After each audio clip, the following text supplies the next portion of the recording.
டாஸ்மாக் முறைகேடு புகார் தொடர்பாக முன்னாள் அமைச்சர் செந்தில் பாலாஜி கிட்ட தீவிர விசாரணை நடத்தப்பட்டு வருது. இது தொடர்பான கூடுதல் விவரங்களோடு இணைகிறார் செய்தியாளர் சாலமன். வணக்கம் சாலமன், விசாரணை எந்த அளவில் இருக்கு? 10 அதிகாரிகள் விசாரணை நடத்திக்கிட்டு இருக்காங்க செந்தில் பாலாஜி அவர்கள் கிட்ட அப்படின்னு பார்க்க முடியுது. விசாரணையுடைய நிலவரம் என்ன? விரிவான தகவல்களை பதிவு பண்ணுங்க. டாஸ்மாக் முறைகேடு வழக்கு தொடர்பாக முன்னாள் அமைச்சர் செந்தில் பாலாஜியிடம் லஞ்ச ஒழிப்புத்துறை போலீசார் தீவிரமாக விசாரணை மேற்கொண்டனர்.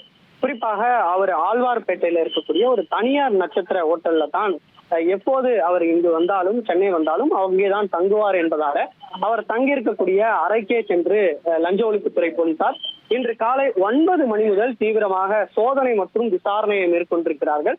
குறிப்பாக இந்த டாஸ்மாக் வழக்கு தொடர்பாகத்தான் அவரிடம் என்ன மாதிரியான டெண்டர்கள் எடுக்கப்பட்டது, ஒரு அமைச்சராக இருந்த காலகட்டத்துல என்ன மாதிரியான ஒப்பந்தங்கள் மேற்கொள்ளப்பட்டது உள்ளிட்ட அனைத்து கேள்விகளையும் அவரிடம் கேட்டு விசாரணை செய்திருக்கிறார்கள். மேலும் அதற்குரிய ஆவணங்களும் கொண்டு வரப்பட்டு அவரிடம் தீவிரமாக விசாரணையானது நடத்தப்பட்டது. சுமார் 3.5 மணி நேரமாக இந்த விசாரணை மற்றும் சோதனை அவரிடம் மேற்கொண்ட நிலையில தற்போது நிறைவு பெற்று லஞ்ச ஒழிப்புத்துறையினர் சென்றிருக்கிறார்கள். குறிப்பாக கையில அவர்கள் கொண்டு வந்திருக்கிறார்கள். வரும்போதே பிரிண்டர் உள்ளிட்டவை கொண்டு வந்திருக்கிறார்கள். அதனை கொண்டு சென்றிருக்கிறார்கள். அதே போன்று சில ஆவணங்களையும் கொண்டு சென்றிருக்கிறார்கள். அதற்குரிய விஷுவலும் நம்மளால பார்க்க முடிகிறது. அவர்கள் லஞ்ச ஒழிப்புத்துறை போலீசார் ஆவணங்களை அவர்கள் கொண்டு சென்று மறுபடியும் எடுத்து சென்றிருக்கிறார்கள். அதற்குரிய விஷுவலும் பறிமுதல் செய்த விஷுவலும் நம்மால் பார்க்க முடிகிறது. இதுல ஏடிஎஸ்பி தலைமையில தான் இந்த விசாரணை மற்றும் சோதனையானது இந்த நட்சத்திர ஹோட்டல்ல அரங்கேறி இருக்கிறது. சுமார் 602 என்ற எண் கொண்ட ரூம்ல தான் அவர் வழக்கமாக செந்தில் பாலாஜி தங்குவார் எனவும் அந்த ரூம்ல தான் தற்போது லஞ்ச ஒழிப்புத்துறையினர் திடீரென மேற்கொண்ட சோதனை மற்றும் விசாரணையானது மேற்கொள்ளப்பட்டிருப்பதாக லஞ்ச ஒழிப்புத்துறை தரப்புல தெரிவிக்கப்பட்டிருக்கிறது.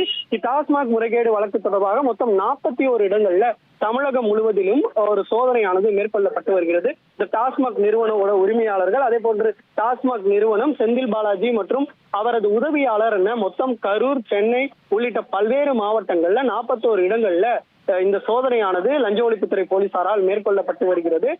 செந்தில் பாலாஜி மற்றும் முன்னாள் டாஸ்மாக் எம்டி உள்ளிட்ட பலர் மீது வழக்கு பதிவு செய்யப்பட்டிருக்கக்கூடிய நிலையில தற்போது செந்தில் பாலாஜியிடம் இந்த நட்சத்திர ஹோட்டல்ல 3.5 மணி நேரமாக சோதனை மற்றும் விசாரணையானது மேற்கொண்ட நிலை தற்போது நிறைவடைந்து கைப்பற்றிவிட்டு முக்கிய ஆவணங்களை கைப்பற்றிவிட்டு லஞ்ச ஒழிப்புத்துறையினர் சென்றிருக்கிறார்கள். இனி செல்லும் இடமெல்லாம் செய்தி. தந்தை டிவியின் வாட்ஸ்அப் சேனலை ஃபாலோ பண்ணினா செல்ல இருக்கும் இடமெல்லாம் செய்தி. இதோ QR கோட் இப்பவே ஸ்கேன் பண்ணுங்க, ஃபாலோ பண்ணுங்க.